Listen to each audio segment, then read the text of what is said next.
शंकरनगर येथील प्राथमिक आश्रमशाळेत इयत्ता 10वीत शिकणाऱ्या अश्विनी आनंद राठोड वय 15 हिने सोमवारी राहत्या घरी गळफास घेऊन आत्महत्या केली।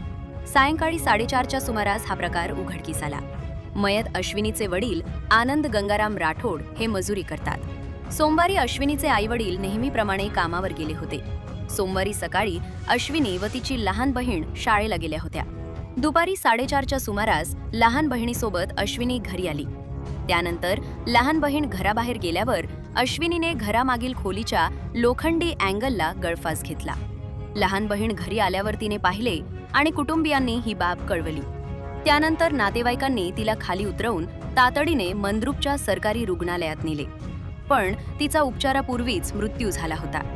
याची नोंद मंद्रुप पोलिसात झाली असून अश्विनीने आत्महत्या का केली याचा तपास सुरू असल्याचे सहाय्यक पोलीस निरीक्षक मनोज पवार यांनी सांगितले।